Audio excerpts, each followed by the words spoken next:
Salam Media, to our listeners, to our viewers on the various platforms this evening. And we're moving on to the second half of tonight's edition of In Conversation with myself, Inayat Wadi.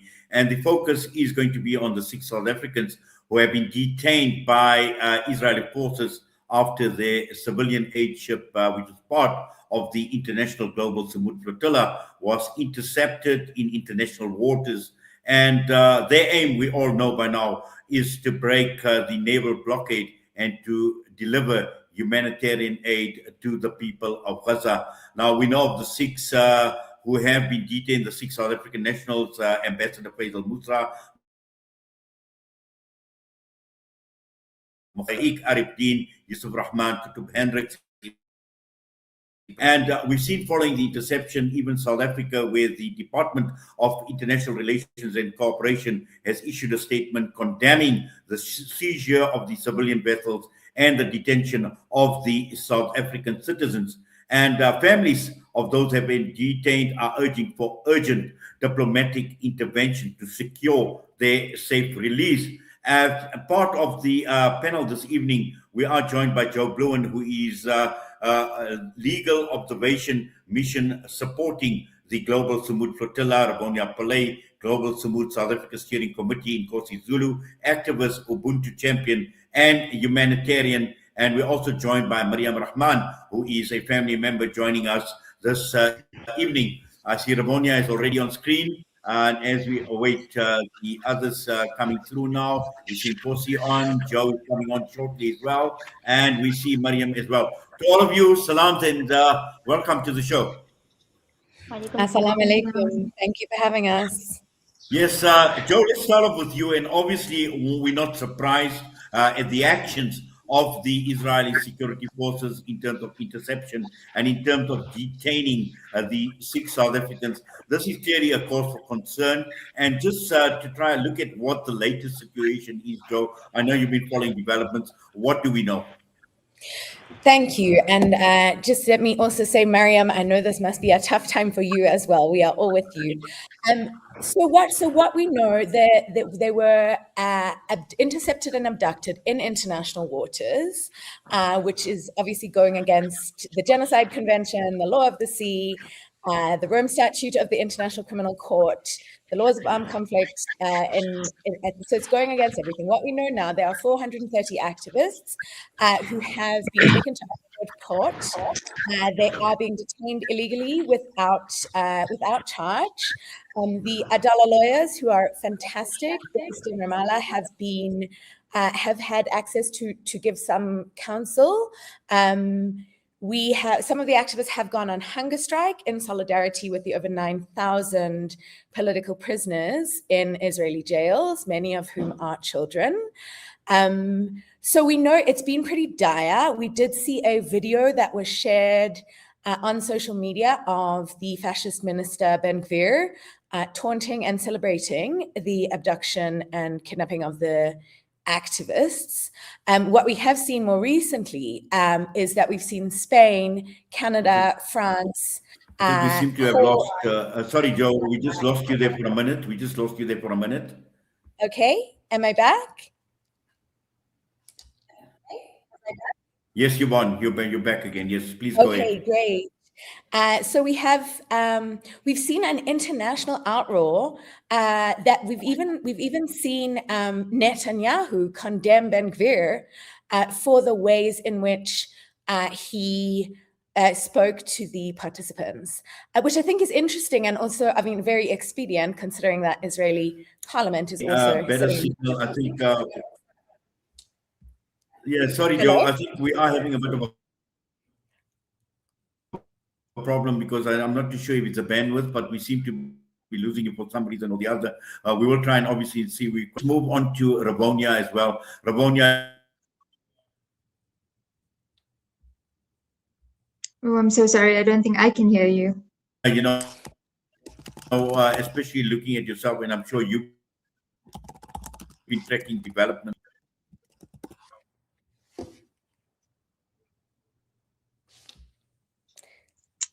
Is it 4 guests and we lost our host? Are we? I don't know if we're still live. Let me just check in with the tech. 1 second.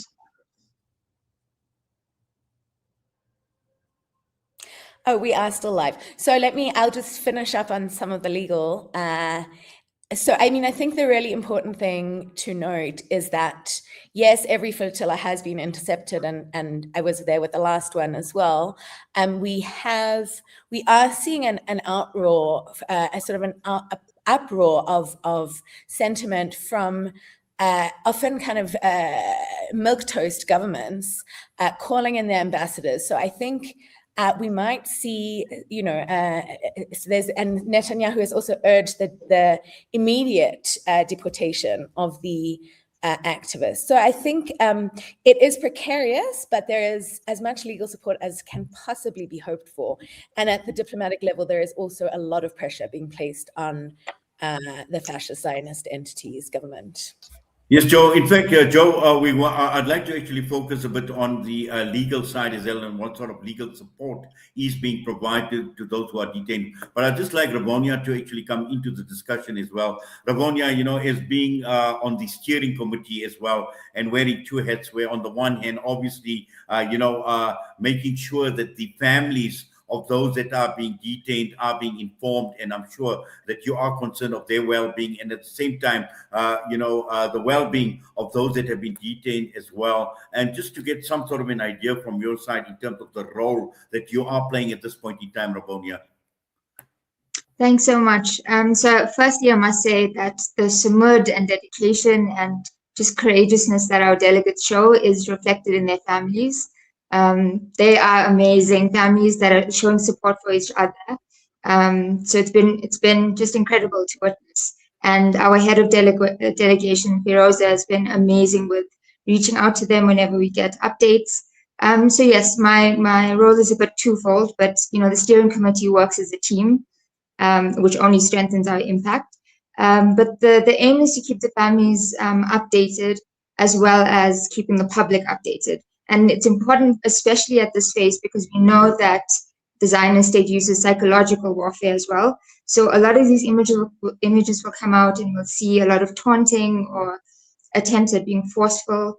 And so there's a lot of effort into making sure that the families know that our delegates have been trained.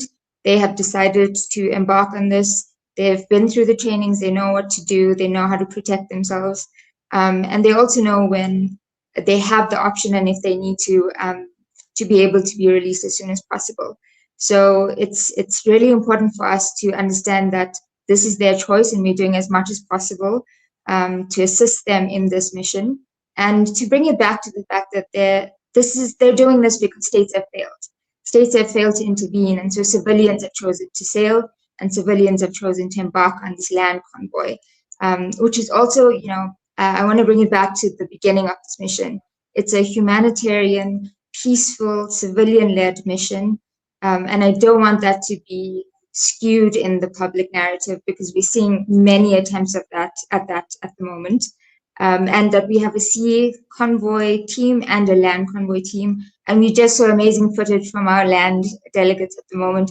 They're stuck in the desert in between East and West Libya, and yet they're showing their support for the delegates that have been abducted.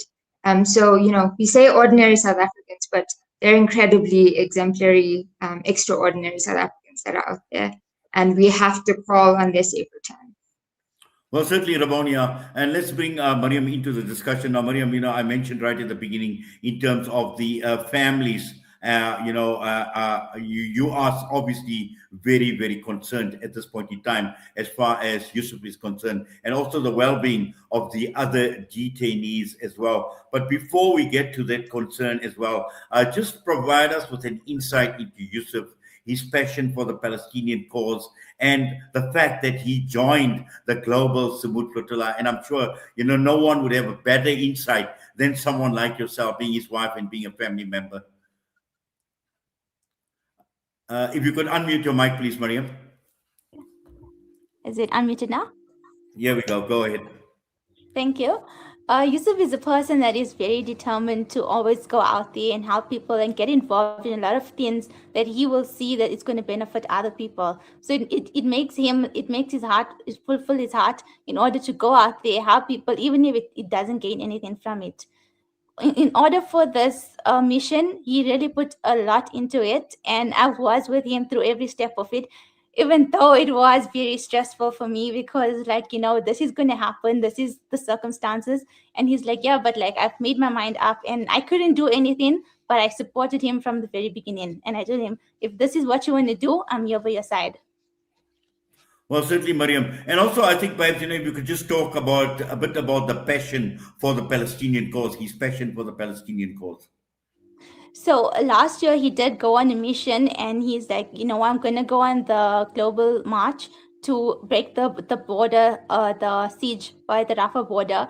And he was like, no, this is what he's doing. And I told him, like, you're not going to do it because look at everyone that went, and this is the situation. And then he was like, no, even if I don't do anything, I am going to make a difference. And I'm like, okay, this is what you want to do, and you can do it.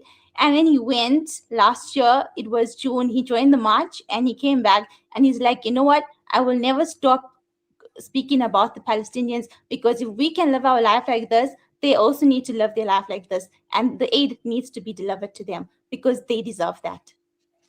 Absolutely. And also, I think let's bring Nkosi to the discussion. Nkosi, for someone like yourself, who is a humanitarian and an activist as well, and we've seen the actions of the Israelis as well, which goes against international law, which goes against just so much from a humanitarian perspective as well. And this is now happening to people that have rejected the normalization of genocide. This has been happening to people who rejected a siege and starvation of the people of Gaza. This is happening to people who are against normalization of piracy against peaceful civilians. And just your thoughts, Nkosi.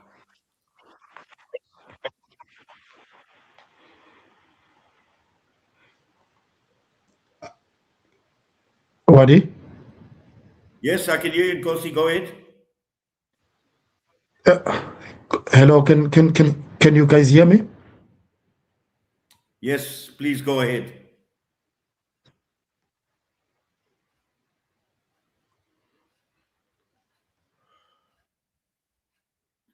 I think Nkosi is obviously having some sort of a problem. Perhaps, Joe, let's just go ahead and let's just talk about this from a humanitarian perspective. And also, we've also seen the actions of people like Itamar Ben-Gvir in terms of his treatment of the detainees again, and so once again, one looks at it from a humanitarian perspective as well. All of this goes against people who want to make a difference, people who want to help the people of Palestine, who want to help the people of Gaza. I mean, I think I don't know how to put it better than that. And I will say, obviously, when you're trying to do the legal analysis side, you have to be, quite focused and serious. But I will say, when I saw that Ben-Gvir footage, I cracked a little bit. It's mortifying.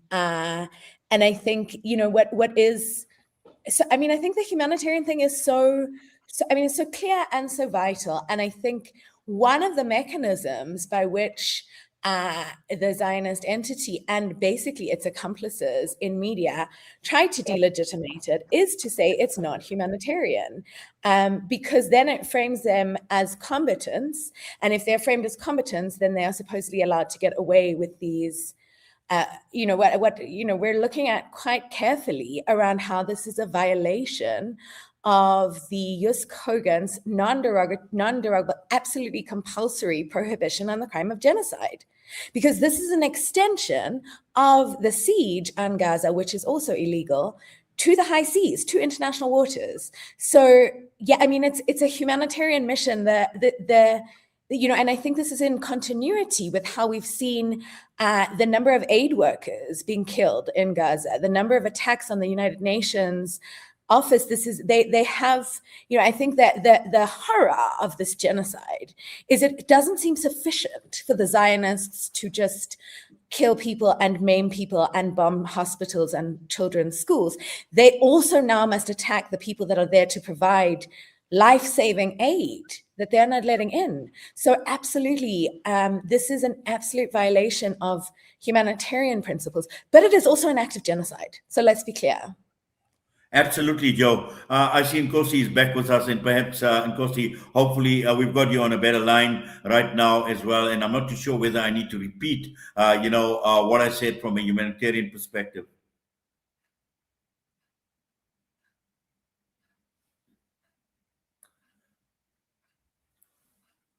Nkosi, your mic is muted. I wonder There we go. if you can hear me, Wadi. Yes, go ahead, please. Can you hear me? Loud and clear. No, I'm sure Nkosi seems to be having a problem. Certainly, we're going to try and see if we can't get him on in. I think it's the bandwidth as well. I'm trying to get him on an audio line as well, perhaps telephonically, and hopefully we will be able to get him. But, Rabonia, just coming back to some of the reports that we have been seeing as well. And I know News 24 had to remove a social media post relating to the flotilla and also amending the headline where they spoke about the flotilla being a PR stunt. Yeah, I think language is so important in these missions and how we discuss this moving forward. One, it is not a PR stunt. I don't think people get on board boats that are that don't do the best on open high seas in order to just get a photo up to say that they did something. Those boats are filled with humanitarian aid, and there's plenty of photos that people can find. There's water, diapers, all kinds of aid that all these 428 delegates have worked hard to put on these boats to sail all the way to Gaza, and now a land convoy to make that journey across North Africa to get to Rafah. So things like a PR stunt, putting that in a headline is extremely dangerous to this cause and extremely dangerous to the South Africans that are held hostage. So we must be very careful about the language we use. Journalists must be very thorough in the job that they're doing because they are there to talk about the truth.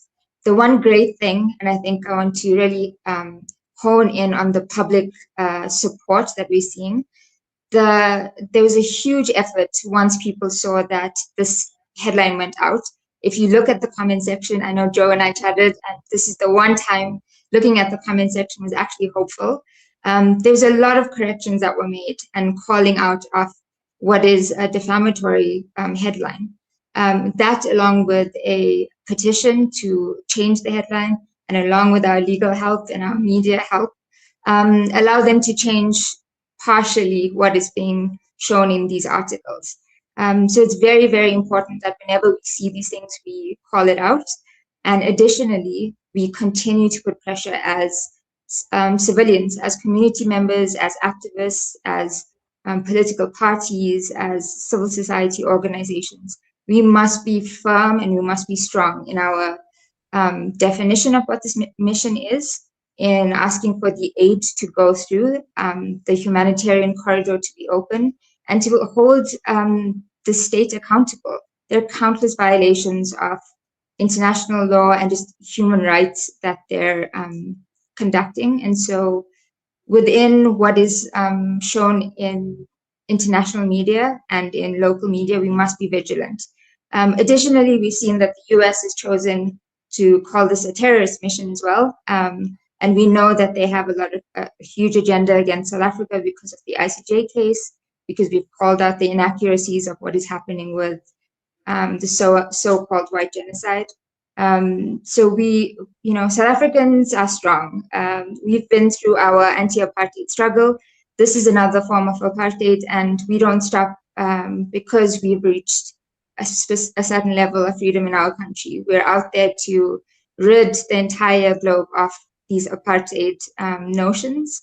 And so that's the spirit in which we must move forward, to stick to what we do best as South Africans and call it out.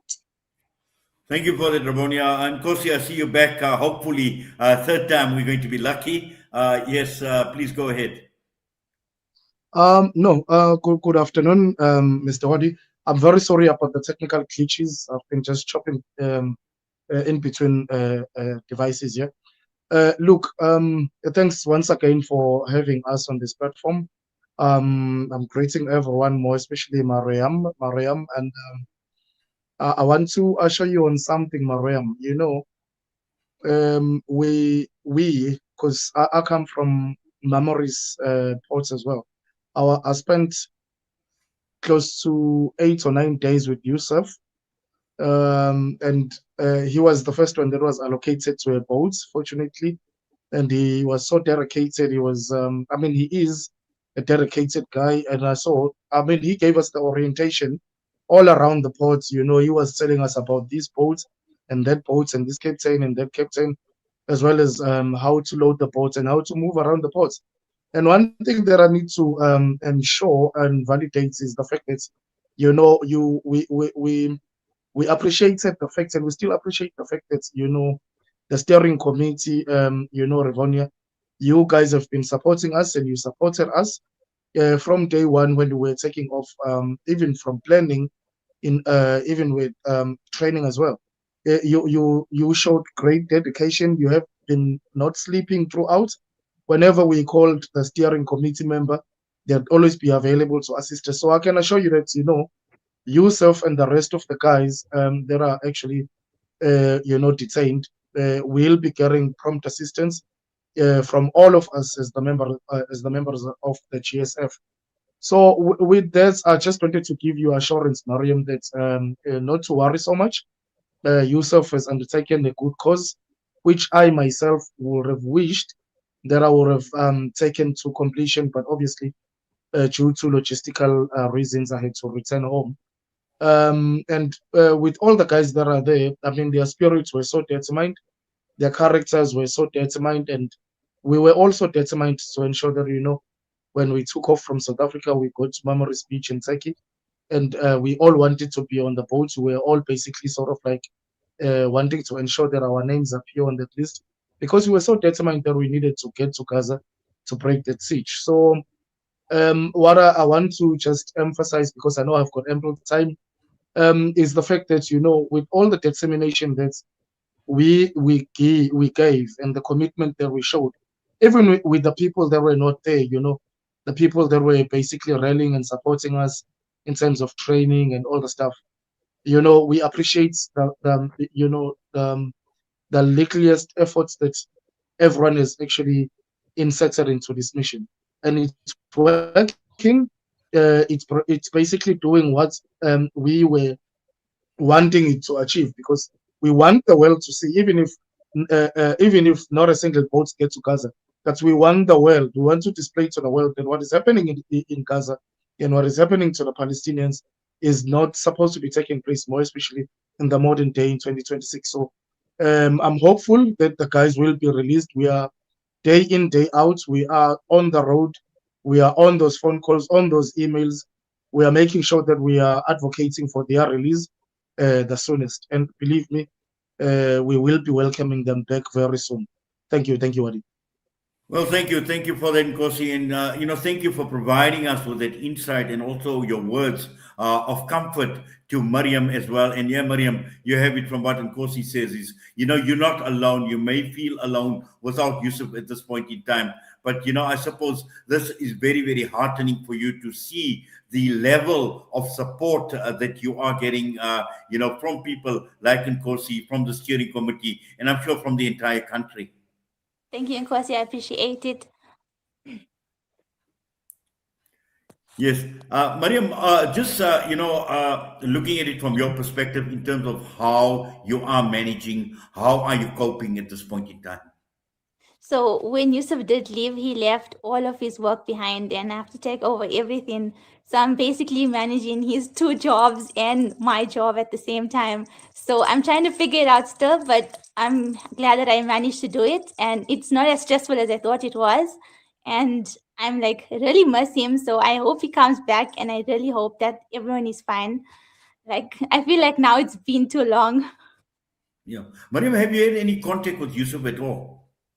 I did speak to him the night they got intercepted. I spoke to him around 8 o'clock, and then his last message to me was, "We're getting intercepted." Okay. Wow. Joe, let's just move on to the legal side as well, and the legal support that those who have been detained are getting at this point in time. And I'm sure that you are in touch with the legal teams out in Israel. Yeah, so we have, so just to kind of clarify the structure, and I hope this will also be of some comfort to you, Maryam. So there are the Adala lawyers have been working with flotillas, I don't know how many years now, but they are remarkable. And so the legal teams they're with them there. They're trying their best to advocate for them as best they can. Then another level we have on top of that is a global legal infrastructure at Global Sumud Flotilla, which has at least 2 delegates from each national delegation. So I serve on that along with Aisha Vahed, who's the other legal person. And so in that group, which is quite something, there's constant communication between different countries regarding what's happening. And we're working very hard to make sure that our actions are coordinated and consolidated.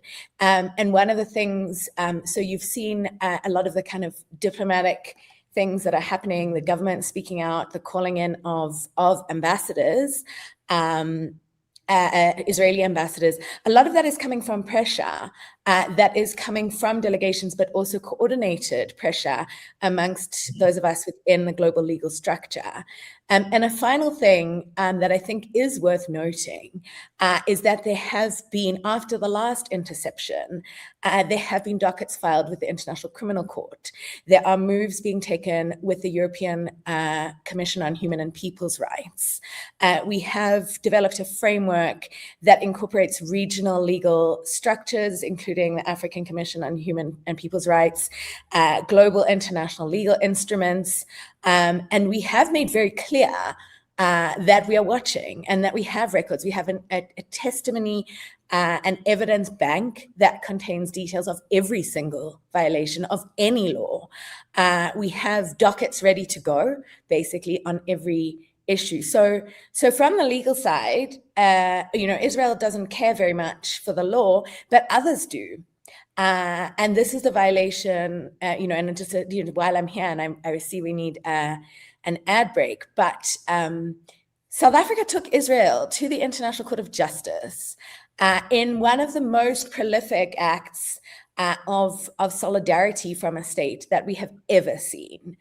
It has been called by Bill Shabas, who is a genocide expert, the strongest genocide case in the history of genocide. So that is, and one of the obligations from that is to allow humanitarian access. So I think just on every legal front, we are pushing from all sides. So yeah, that's clear. Thank you. Well, thank you for that, Joe. Ravonia, I'm just trying to wrap my mind and trying to understand the level of engagement as a steering committee that is taking place now. We've seen DIRCO issue the statement, and obviously the South African government is highly concerned. But just looking at other forms of engagement that is taking place, both locally in South Africa, and I'm sure, the other Sumud committees or organizers in other parts around the world, what sort of engagement and discussions are taking place right now, particularly with regard to the fate of those who are being detained? Yeah, it's really important. So on the first item to bring up, there is a press conference tomorrow. So a press release was put out by the global team. So at 2 p.m. tomorrow, if you go to the Global Sumud Flotilla account on whichever social media you choose, there is a press statement that's out, and there's a link to register. And in that, the Adala lawyers that Joe mentioned will be giving a briefing on what they found out in their consultations that will happen today and tomorrow. And so that's one way for us to stay informed and to know what has actually worked and what we still need to put pressure on. The second thing would be for a lot of South Africans to just join in raising our voices, and you can do that through the South Africa _ Global Sumud social media accounts.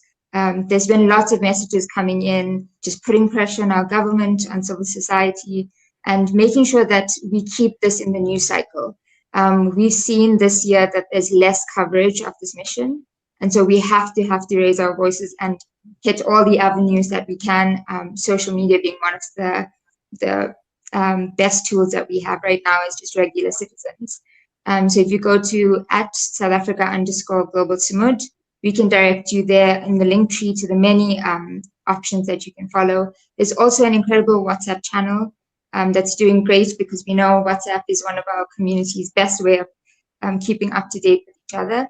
The channel is run by steering committee members, so you can trust all the information that's in there. In addition to all of that, that's online. There's going to be a lot of direct action on the ground. So today we saw in KZN, in Durban, the South Africa-Palestine movement were already out in the harbor protesting. And there's going to only be more and more in the next coming days. So there'll be a protest in Rosebank that happens weekly, but we will amplify that. And there are many other actions which we'll post on the social media channels. So get ready to get out there to make some noise, both online and on the ground. We need to get people moving, and we need to keep making a noise until those delegates are home and until those over 10,000 Palestinian hostages are free. Well, thank you for that, Ramonia. So it does appear as if a lot is actually playing out in the background and a lot is being done. And obviously, you're talking about tomorrow's update. I think that is absolutely important. That is critical as well. And, I'm sure that we will be providing our listeners and viewers with these updates once where we get the detail. But coming back to you, Nkosi, as well, is, Ramonia spoke obviously of a lot that is taking place behind the scenes, but also one should not be limiting this initiative to only, those that identify with the Palestinian cause or Palestinian solidarity organizations, because this is a South African problem at this point in time. We have got 6 South African nationals that are detained illegally against international humanitarian law, whatever law one can actually think about as well. And this noise actually needs to be a lot more louder, and it needs to go far and wide. And this includes even mainstream and mainstream media needs to get the correct message. Unlike, earlier on where we spoke about the misleading headline with News 24. Yeah, definitely. As Ravonia alludes, I just came before I sat on this meeting. I was at the Durban Harbour. We were basically demonstrating. We set off some boats there, and we were flagging all the Palestinian flags and singing slogans and stuff. And obviously, a weekend away, just on Saturday, we also were protesting at Richards Bay, just outside of the Richards Bay Coal Terminal. So we are engaged into this physical action on the ground, and it's slowly just swelling up, and we are making sure that we are mobilizing, and we are basically creating a relationship with all the local stakeholders to a point whereby I'm basically just trying to get a mechanism that will lead me to go and meet with the Zulu King himself, just so that he can also just stamp on, or maybe sort of like come on with the message, and as well as the validation of ensuring that because obviously all the politicians do sort of like abide by, or not even abide, but they do sort of like respect when he speaks. So I'm just hoping that before the end of next week, hopefully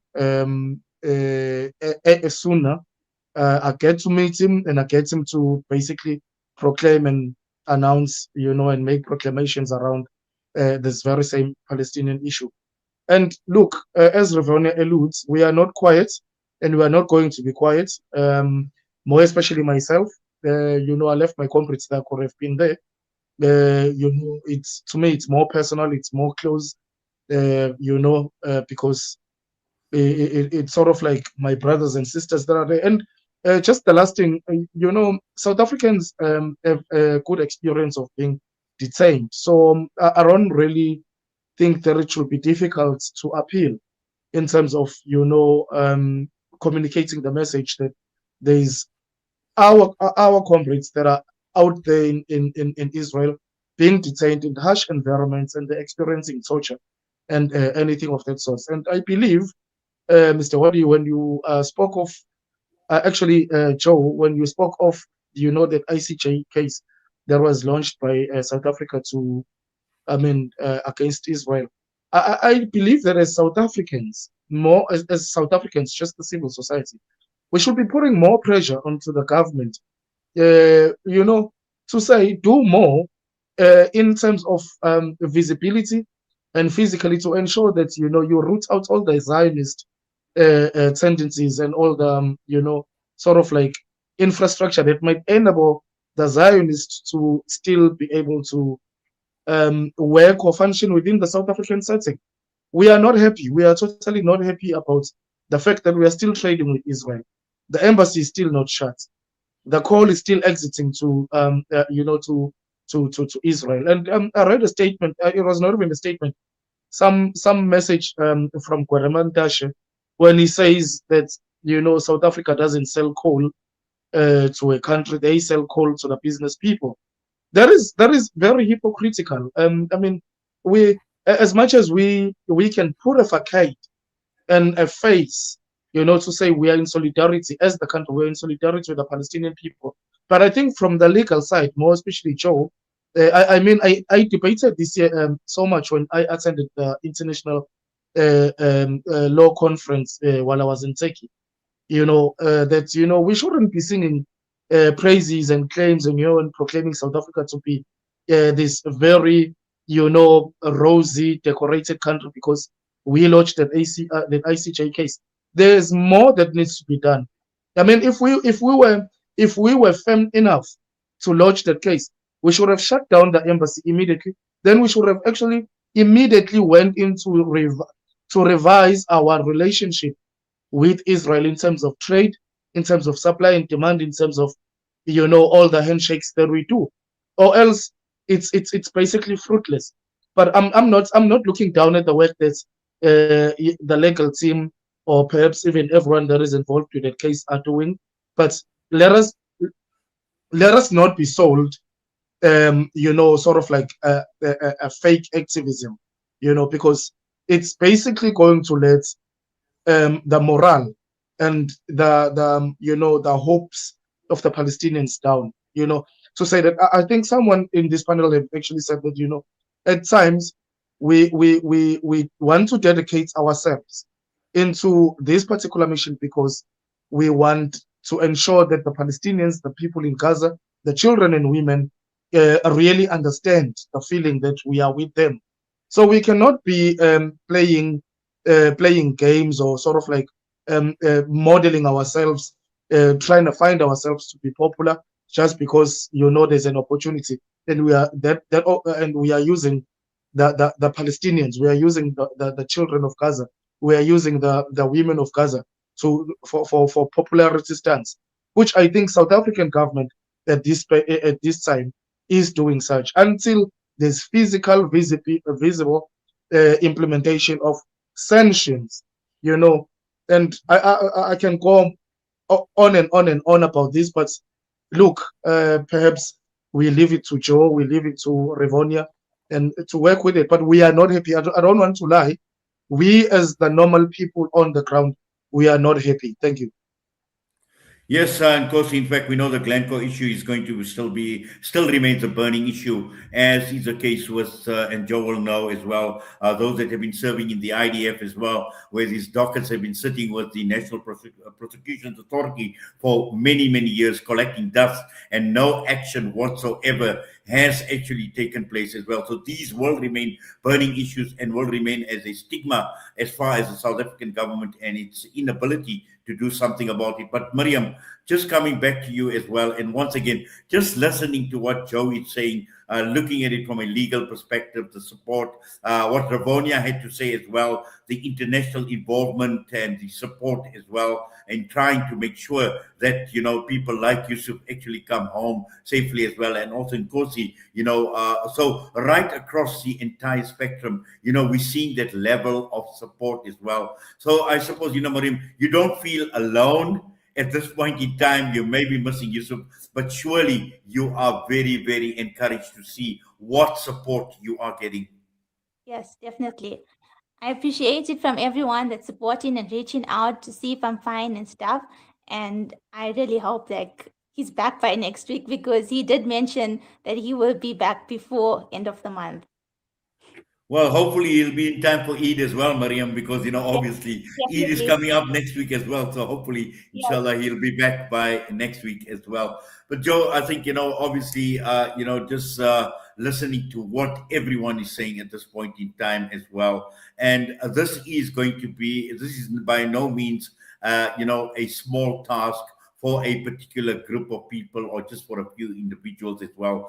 We need South Africans to be a lot more vocal on this issue. And also, when we talk of media as well, mainstream media in particular, I'm not too sure, how much of a concern this is to mainstream media. If I recall, I think when it was a case of Ukraine, when the Russian invasion of Ukraine as well, there was concern about South Africans who were stuck in Ukraine as well.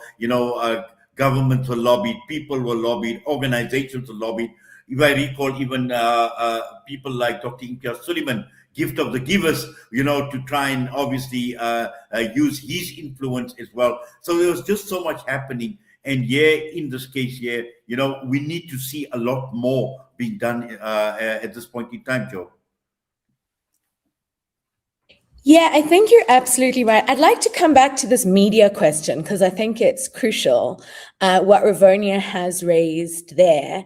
And also to be very, so last year, I'm going to share this. Don't watch the video. It's very embarrassing.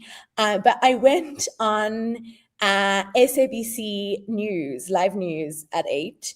And the first question I was asked, and it was, the presenter was wonderful. This was clearly from a higher level. It was something like, we hear the Global Hamas Flotilla has arrived.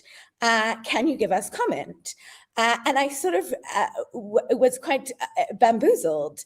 And then, what transpired is that the Hassan Logat, who has worked for very long on media monitoring, took it to the Broadcasting Complaints Commission and won the case.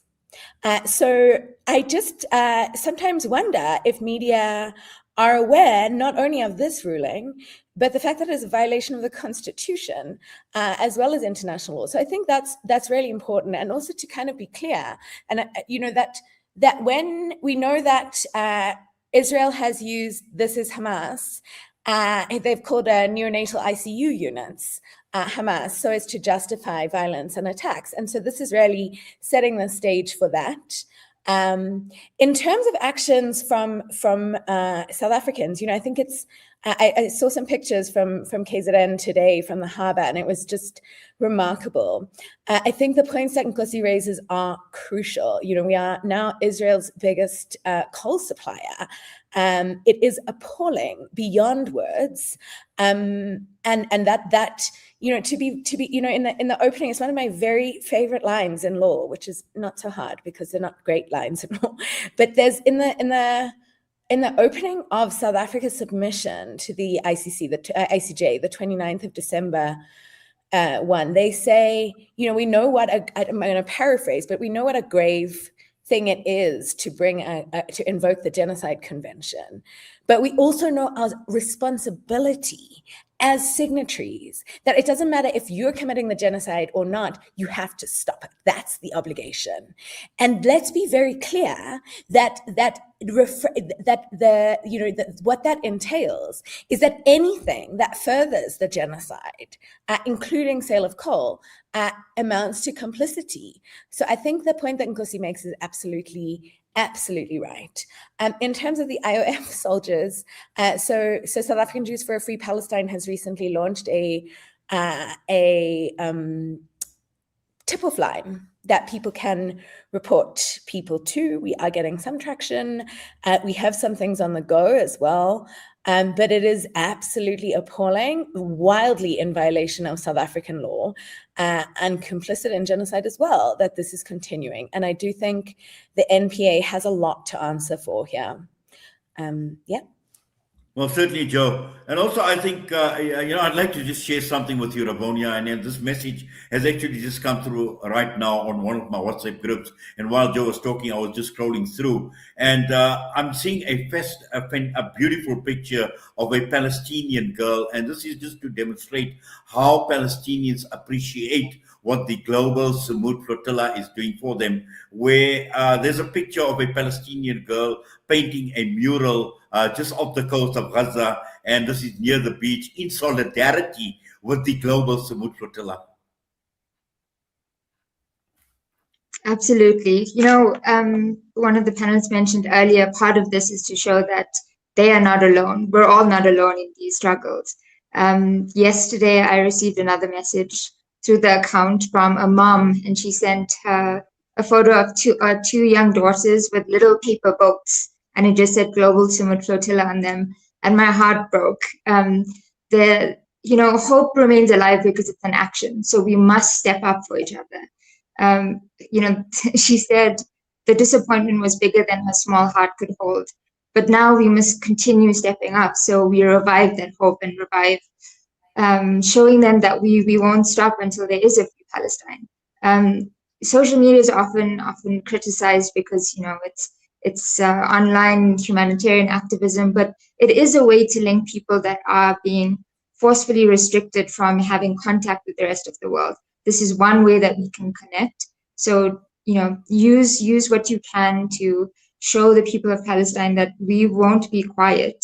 In the West Bank at the moment, they're increasing more violence with the settlers going in and tearing up infrastructure of water purification systems, of electrical lines to homes. And we have warm bodies on the ground, people that have gone in and put themselves on the line, that are streaming to the rest of us and showing us what is happening on the ground. We've lost so many journalists, so we don't see the news that was coming out of Gaza and of the West Bank a few months ago, a few years ago. And so these apps have become part of our tools, part of the power that we have. And it's just, it's warming to be able to link what may seem like this big mission, this big humanitarian effort, down to just the person, the human. And that comes through from these messages that we're getting of little girls going to the beach with their keffirs and paper boats, and knowing that people out there are continuing to fight for them. Thank you for that, Rabonia. Well, time has flown, and we've got about 5 minutes before we end the broadcast. And Nkosi, starting with you as well, just in a minute or so, some final thoughts, and I'll go around through to Maryam, to Joe, and to Rabonia as well. No, basically, I just want to thank Salam Media for keeping our voices heard. As the conduit that keeps the hopes and the message clear. And I want to say to Maryam, when I was on the boat for the consecutive 3 or 4 days, Kutub used to just joke around and say, "Hey, you're worrying him too much because you send him the messages and asking for Yusuf, whatever Yusuf is not with Kutub on the boat." So I don't know who you're actually worrying now, but hopefully they will return very soon. Just be courageous and be hopeful. They should be back home. And thanks once again. Well, thank you. Thank you for that, Nkosi. Maryam? Thank you, Nkosi. Yes, I did hear about that. Everyone was speaking about it because Yusuf did give me Kutum's number, and he's like, if you can't get through to me, just message this guy. And then I'd message him and I'm like, please tell Yusuf to message me. And then he'd go around telling everyone that I'm looking for Yusuf. And then it became a whole joke at the port and everyone was making fun of him. Well, Maryam, you've got this broad smile, and you can still smile at a time like this, obviously. And that is, just so wonderful as well. And hopefully very, very soon you'll have even a much broader smile as well. And, we Yusuf is in our prayers, he's in our du'as as well, and we're sure that him and all the others will be home soon as well, inshallah. Okay, Joe? Thank you. I have two messages. The first is for Maryam and all the families and all the friends and all the comrades, to say you are in our thoughts, in our hearts, in our prayers, that the steering committee, the legal teams on the ground here, everywhere, are working nonstop around the clock. I believe Ravonia and I had a 3 o'clock in the morning conversation. You know, we're doing everything, and you are with us in our hearts. And just as a South African Jews for a Free Palestine comrades did Tfilat Haderach, which is the traveler's prayer, sending our own Jewish duas upon the mission. So that is my first message. And my second message is for Zionists and for Zionist-affiliated media, and for those that try in any way to put our comrades in any way at risk, and to continue to support this devastating ongoing genocide. You should be aware that we're watching very carefully. Thank you. Absolutely, Joe. Absolutely. I couldn't have said it any better. Ravonia, I'll let you have the last word. Thank you, Joe, for that. Thank you so much. I think I just want to bring it back to our delegates. Just to remember who they are and their spirit. Scripted, cooked for everyone at the port to create solidarity. Yusuf, my goodness, you're saying we have smiles on our faces now. Yusuf on a boat evading IOF soldiers kept our spirits alive, as he messaged us throughout that for over 12 hours, evading these incredible ships that they have, and them on a sailboat and messaging us and showing us birds flying around them saying, a little bird told us we're going to get to Gaza. He kept our spirit alive. So Maryam, you have a strong partner, and I'm sure that is sitting with you now. So his strength will bring him home. Hajar is a force of nature. We saw her work through her student activism. Ambassador Faisal has continued his public service, continuing it through his humanitarian work. Ibrahim is a quiet, determined person that when I met him, I just remember him talking about his daughters. He is a dad that doesn't only see his daughters' futures, but the future of all kids around the world. And Mohammed Faiq, just a broad smile when he was at the airport saying why he wanted to go. When we knew that he could go ahead and be on a boat, he was so happy to continue the anti-apartheid struggle. He said he threw a stone when he was a teenager and will continue fighting these forces. And then to our land convoy members, Jess, Mohammed, and Dr. Fatima, you guys have been brilliant. Jess is doing all she can to get the word out. Dr. Fatima has rallied a lot of the comrades there in the middle of the desert, and Mohammed has been reaching out to local radio stations to continue this work. And then to just bring it back to why this is all happening. This is for aid, for food, for life-saving medical supplies to get to the people of Gaza and to Palestine. That should not be a crime. It isn't. So we must just remember that, have them within the core of what we think about when we ask for all of these demands, to have this humanitarian safe corridor open. And then, as Joe mentioned, accountability for all of this impunity. So that's the messages we want to put out. Our South Africans are strong. We want the rest of South Africa to call for their safe return and for the safe return of all the hostages as well. Thank you so much for having us. Well, thank you, Ravonia and Nkosi. I know you thank Salam Media, but I think for us at Salam Media, where we embrace humanitarian journalism, we need to be thankful to people like yourselves, to Joe, to Maryam, to Ravonia, and to yourself as well, Nkosi, and all the other people at the end of the day that inspire us to continue in our quest to seek justice, to speak out against oppression. And I think most important is to thank the people of Palestine, because, they've opened up our eyes, actually. They are the backbone and they are the foundation, upon which this whole premise of humanitarian journalism has actually been built. So, we pay tribute to them as well. And once again, to all of you, thank you very much. We do appreciate you taking time out with us, for this broadcast on Salam Media this evening. And hopefully, we will have a lot more engagements as well going into the future. But for now, please take care. And Maryam, please don't stress. Yusuf and the others will be home soon, inshallah. Inshallah. Ameen. Jazakallah so much. Ameen. Thank you Well, for that having brings us. us to the end of. Sorry, Joe.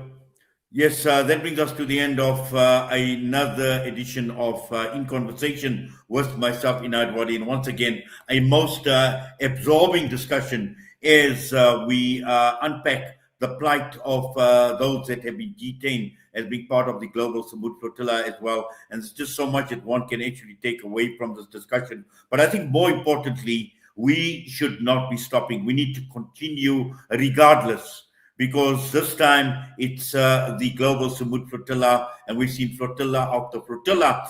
But what is it that actually keeps them inspired? What is it that keeps on, that is the driver that makes people to go over and over again, knowing that, there are risks involved, there are risks of being detained, there are risks of being out in the ocean. But again, it is a determination of the people. It is about a cause that they have embraced. They have embraced a cause where they would like to see, they hate seeing the suffering of people, ordinary people, the people of Palestine, taking food, taking much needed aid, medical supplies, you name it. This is what they have actually embraced, because this is the humanity that that has been ingrained within themselves, that they have embraced as well. And this is what we need to do as well. But with that, I must say once again, it's been wonderful being in the company of our listeners, our viewers on the various platforms of Salam Media. Inshallah, we'll be back with you. For now, from myself and the team, Assalamu alaikum wa rahmatullahi wa barakatuh.